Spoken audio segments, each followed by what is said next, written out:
One of my favorite motivational speaker of all time is Les Brown. Mama made me baby boy. And Les gives a story about how he first got his big break in the music industry, how he became a disc jockey, what he did. And it's a funny, motivating, inspiring story. But it comes down to doing whatever it takes. You got to practice, practice, practice. And when the opportunity comes, you got to be willing to take it. On today's episode, my friend Jacob Wardrop is going to tell us how he took an opportunity. It was a do whatever it takes, that's legal opportunity. Check out his story.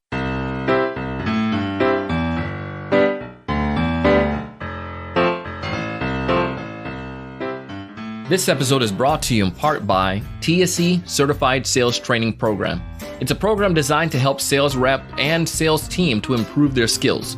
Teaches you how to find the right customers, what activities, what strategies work, how you go about asking the right questions to build strong value, and what you need to do to close more deals. If you want to test it out for yourself, go to thesalesevangelist.com/free course to get the first 2 modules absolutely free. Again, thesalesevangelist.com/free course. This episode is also brought to you in part by Audible.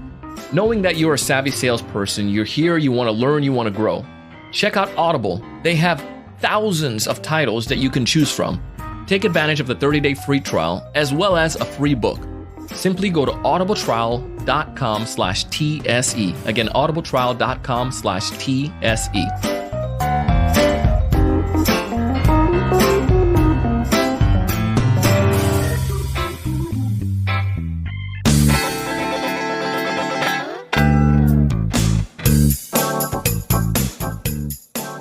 Hey, everyone. Welcome to another great episode of the Sales Evangelist podcast. I'm your host, Donald Kelly, the Sales Evangelist, and I'm so excited for another great episode. I'm so excited to be here with you today. And on this episode, we have Mr. Jacob Wardrop, who is the sales director at EMEA at 28 Hands. He hails from the other side of the pond over in the UK, but his experience and his story teaches us something that we all can do more of.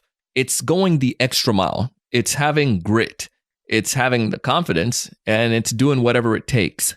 Listen to his experience, and I hope it can help motivate and inspire you on this episode of Sales from the Street.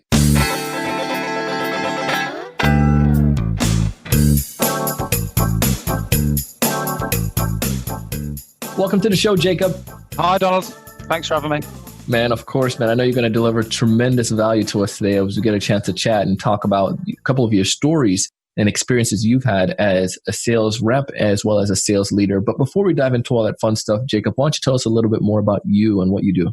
Yeah, thanks, Donald. So I'm this sales director at an email management provider called 28 Hands. We provide a solution called Mail Manager, which helps people who feel overwhelmed with the volume of email and need a more automated way of filing and sharing it. Wow. So this could be individual. Are these like individual email accounts, or is this more of like the email accounts like a large volume of emails? Could be anyone really. Anyone who feels they waste a disproportionate amount of time on email and need to be able to find it, whether it's associated with them or if you're a director and you need to go and find something across your business. Awesome, man. Well, that sounds like it's pretty cool. We're going to link back to it in our show notes so folks can get access to it. But in that experience, I'm sure you've got a chance to connect with many different types of potential buyers, and you had many stories. I remember when we were talking once, you mentioned a story to me, and I found it fascinating, where you were one of the biggest accounts in your territory that had no name policies, and you didn't use emails and was banned from LinkedIn. So how in the world did you go about solidifying that particular client, that particular account? Would you be willing to share that story with us? Yeah, certainly. So, I was sales rep at the time for a company selling software to the construction industry. And I looked after a geographical territory. So these businesses ranged from 10 employees up to about 300 to 400.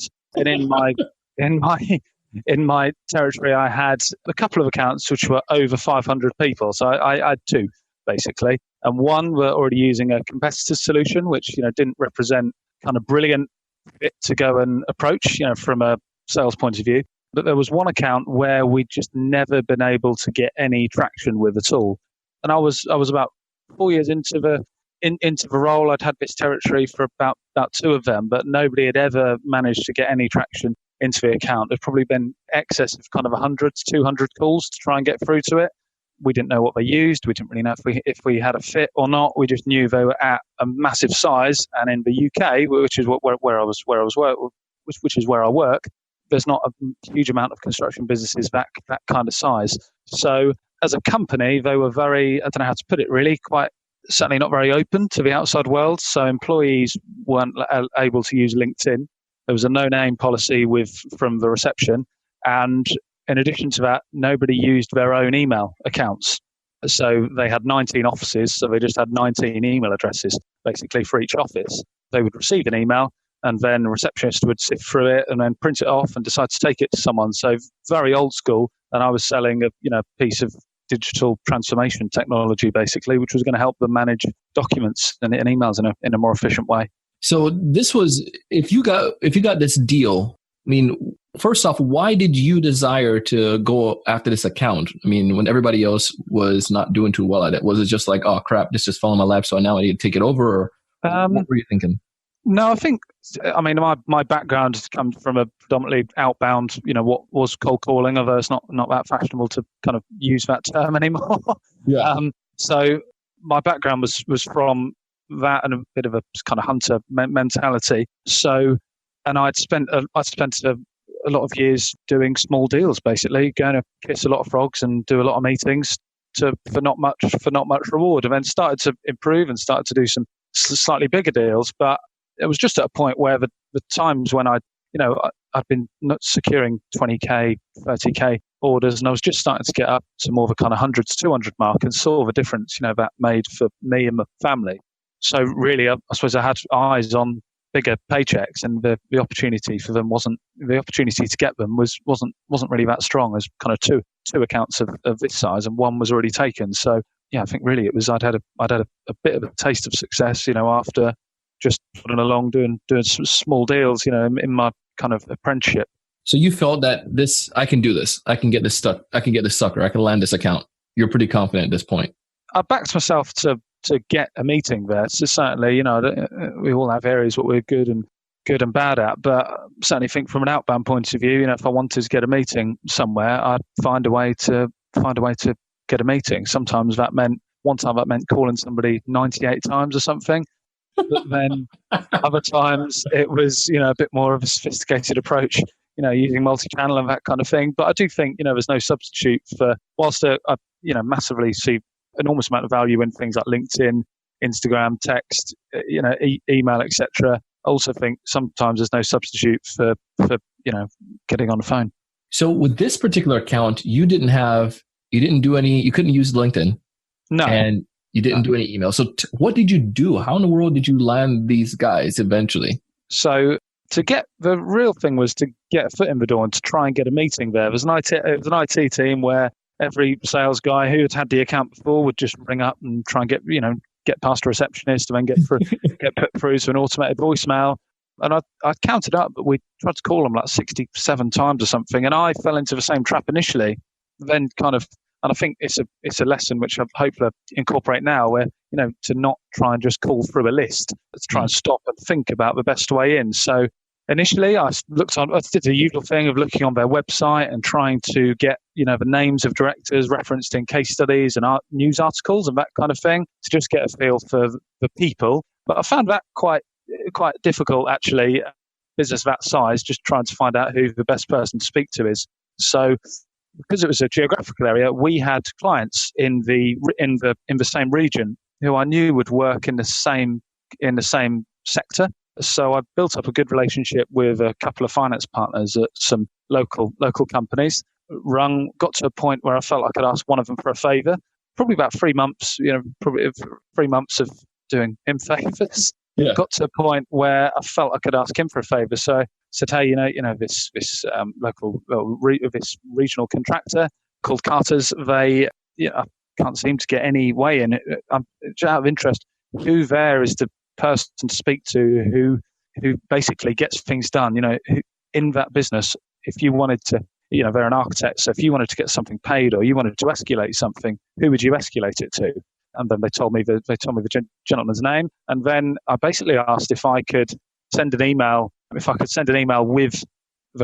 my kind of contact's name in it, recommending that I speak to the managing director. So I sent an email in for the attention of the managing director, referencing a conversation, and that basically meant it got pushed past that first stage, if you like, where everyone else would get stuck. And then from that, he agreed to a call, and then he agreed to a meeting just out of intrigue, just out of curiosity, really, because they'd never looked at anything like this and we'd never spoken to them, but we worked with a number of businesses similar. So I tried email, I tried call. So I tried to get a kind of a foot in, through the, I don't know if you'd call it the back door or not.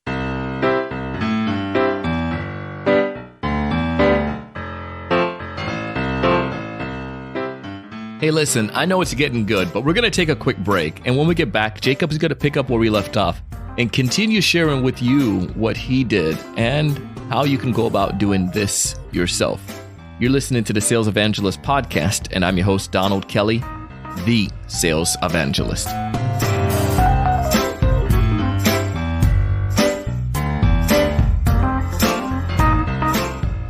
The other day, we asked in our Facebook group, why did you get involved in sales? Like, why did you choose this career path? And for me, there were several reasons. One, I wanted to make money, and this was a great opportunity to make a lot of money. Instead of getting a static, simple $30,000, $40,000 a year salary, I could make a lot more. But the problem was I wasn't making a lot more when I first started in sales. I didn't know what I was doing wrong. And then I was led to a course who taught me that I didn't need to try to make money. I needed to try to bring value. And I learned the process of bringing value. And next thing you know, I was closing big deals and as a natural byproduct, earning the money. The long story short, we created a course to help you do the same. We want you to check it out. TSE Certified Sales Training Program. Find all the details. We have the first 2 modules absolutely free. Just simply go to thesalesevangelist.com/free course. Again, thesalesevangelist.com/free course, and let's help you close more deals. This episode is also brought to you in part by audible.com. If you've thought about using Audible in the past, but just never did it because maybe one reason or another, or you said, well, I just don't have the money. Well, I want to debunk that right now. It's a straight up farce because that's not true because I've been there. I made the same exact excuse. But then I realized it was a nominal fee to invest in my education every single month. Come on. I started to learn from some of the greats out there. Bob Berg, Jill Conrath, David Hoffeld. I mean, there's so many great authors out there writing some amazing things about sales, and you can learn from them. It's going to help your pipeline in the long run. But to let you test it out first, just go ahead and go to audibletrial.com/TSE, and you'll get a free book and a 30-day free trial. Again, that's audibletrial.com/TSE. And when you test it out, come back and tell me, let me know how you enjoyed it. I know you're going to love it.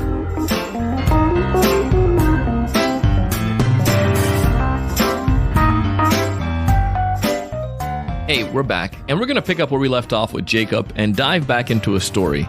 Listen, this guy has some guts. Love it.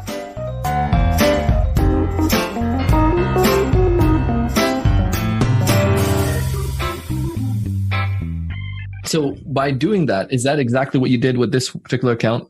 Yeah, exactly. Yeah, sorry. Yeah, exactly. So what happened now when you did that? What came about as a result? So once I'd sent the email in saying I've had a conversation with this person, and from that I felt it would be at least worth your while to learn about how we can help you. So from the email, getting past the receptionist, getting through to him, coming back to me, we were able to organise a meeting. It kicked off what was an 18-month sales cycle, effectively. But it was all about getting in with the right person at the right time, because by getting in to see him, I understood that they used technology like ours generally and had never heard of us. So yeah, basically it was by speaking to somebody who I thought they would know, sending in a tailored email to get past the receptionist, his PA, and to kind of generate a little bit of curiosity, at least, which is why he agreed to the first meeting anyway.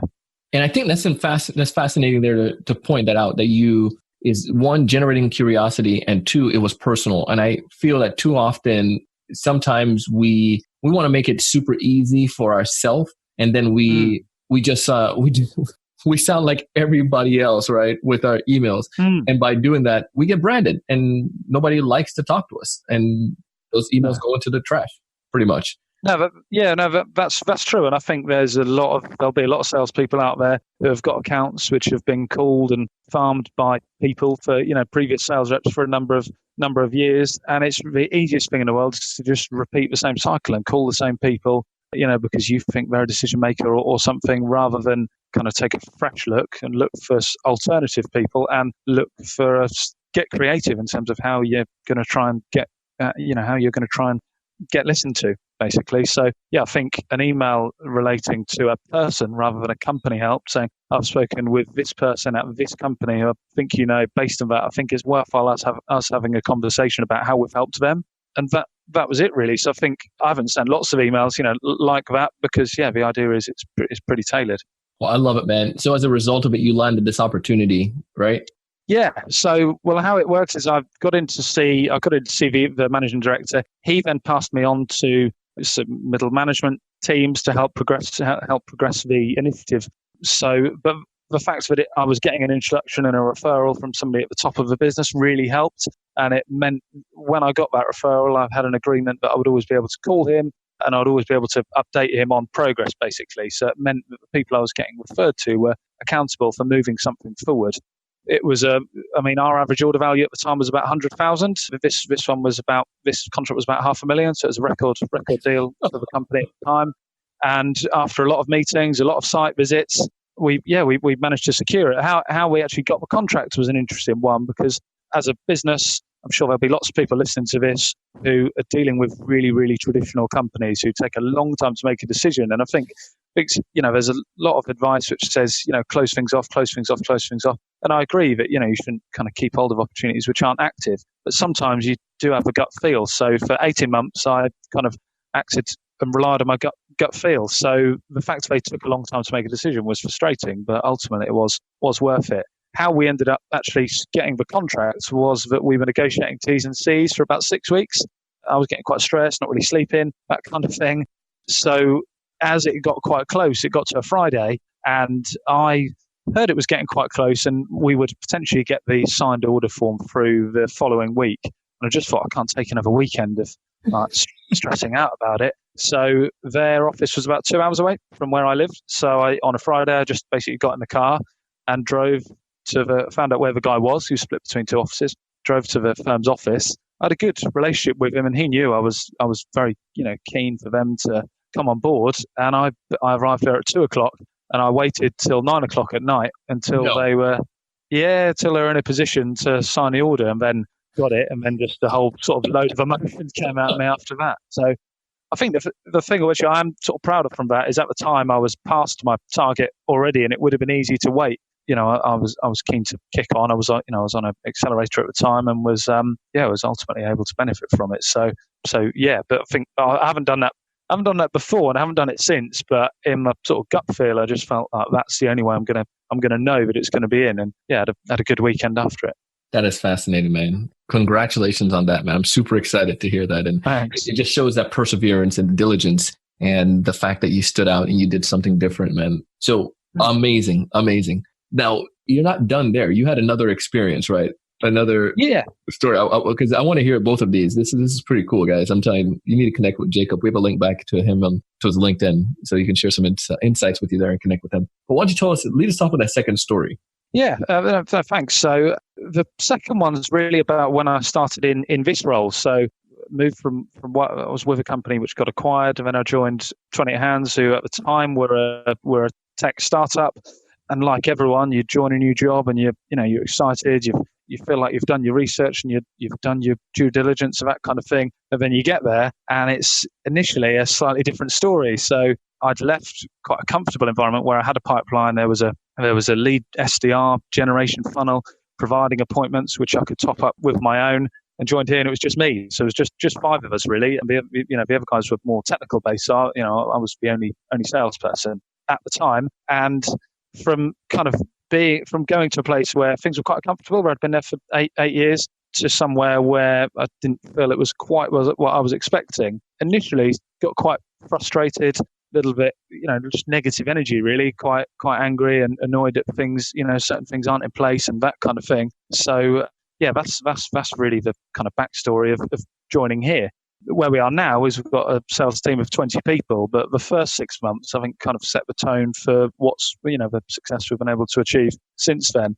And once I'd kind of got rid of my initial frustration, which probably, lasted for a couple of weeks, I actually read a book called The Chimp Paradox from Steve Peters, which I found out, which, is a very popular common book. It's a common book now, which I found really, really helpful for just focusing on the stuff which you can control. So I wrote down all of the kind of key elements of what I felt was a high performing sales function, and then wrote down what I felt we would need to put in place to make that a really world class high performing one. So that's from data profiling and gathering to business development to ultimately having a senior sales team. We had a product which we knew could sell, and we had a good message around that, but there wasn't any, like a lot of businesses, we just had a bit of technology and no real message or kind of intensity culture around it. So once I'd kind of jotted down and thought the key building blocks which need to be in place, I just thought, well, I'll do something really simple, and I'll book 10 meetings. So I booked eight meetings in the end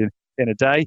And I just booked, my aim was to just book 10 meetings and then see what I learn off the back of that, off the back of that kind of experience. I hadn't gone out and seen any prospects at this point. I'd inherited a pipeline which was full of rubbish and that sort of thing. And I thought, well, I'm just going to kind of bin all of that off. I'm not going to do any of my induction activities which are lined up. I've walked out of I think it was like an office briefing, sort of health and safety thing, because I just thought, I've got to get on the phone. I've got to get after people. So I found simplifying, like being surrounded by nothing, basically. I think we had 30 accounts in our CRM. Wow.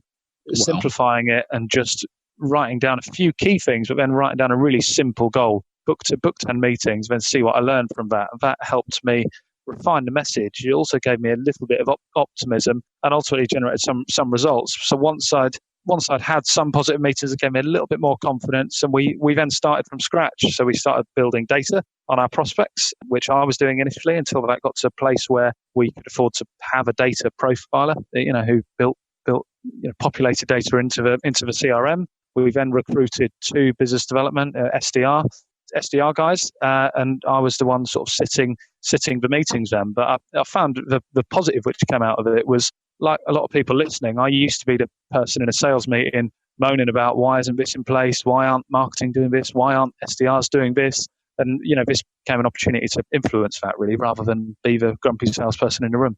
Yeah, no, I love what you shared there, man. I think we've all been there. We've all made the mistakes of really of thinking that blaming other people for our problems or blaming other people for our challenges and causing it doesn't do anything in the long run as far as helping us out. It just really brings us negative, just brings like a negative Nancy to the situation. I've had those sales reps that I've worked with, and I fell to the prey as well, where I'm just kind of like, this is not going to work. It's everybody else's fault. But once I got mature enough, like you're saying, and took control of it and just kind of say, you know what, I'm going to control my destiny. I'm going to make this happen. I'm going to make this work. That's when things turned around for me. Yeah, I think thinking about the things which were kind of in my control, where I didn't need to rely on other people, but because they weren't here, was really helpful. And focusing on activity was the key thing. And we do it now, even with going into new markets. We always try and book 10 meetings before we spend a load of time and a load of money on marketing, on content, on internal meetings about strategy and that kind of thing. We think, well, however we book them, whether that's on LinkedIn, email, that doesn't really matter. Let's just book 10 meetings in a new sector, which is in our control, because we know we can back ourselves to generate activity.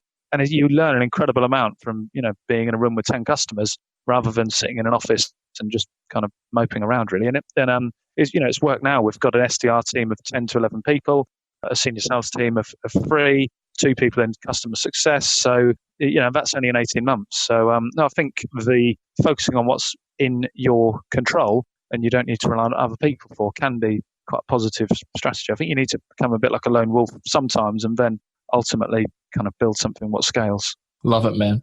If there's one major piece of advice you'd like to leave for a sales rep or a sales leader listening to this, what's that one major piece of advice?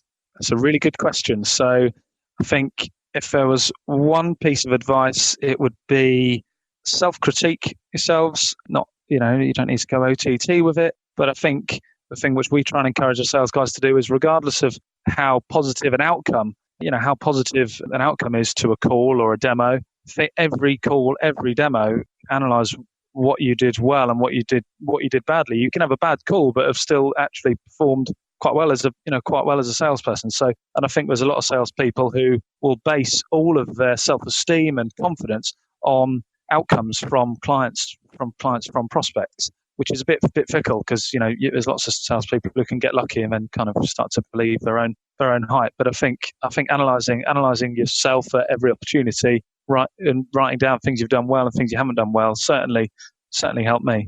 Awesome, man. Well, I love that, man. If folks out there want to get connected with you, what's the best way for them to go about doing so? So just search Jacob Wardrop, 28 Hands on LinkedIn, or my email address is jacob.wardrop@28hands.com.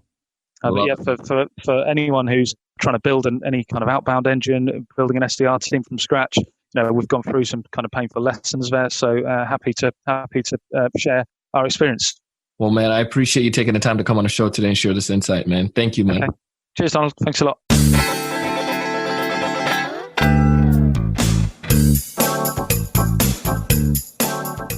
Listen, man, Jacob is one brave dude, and I want you to connect with him as well.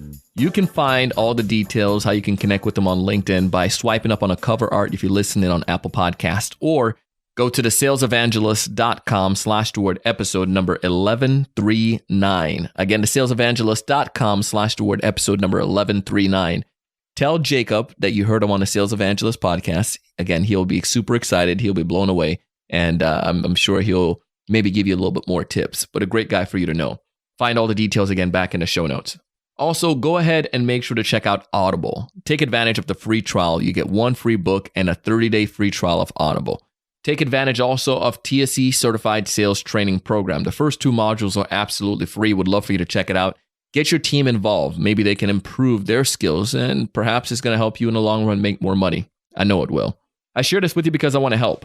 I want you to find more ideal customers. I want you to build stronger value. I want you to close more deals. But most importantly, I want to challenge you each and every single day to go out and do big things.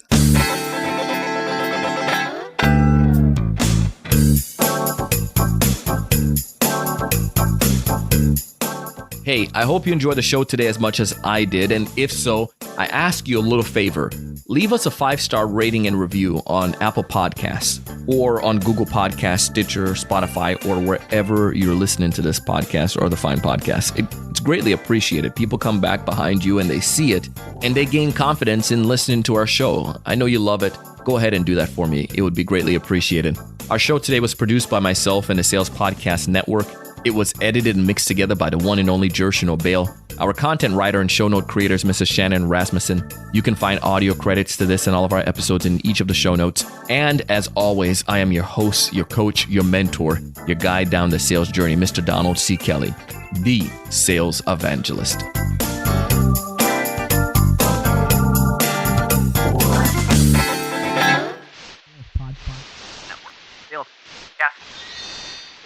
Sales Podcast Network.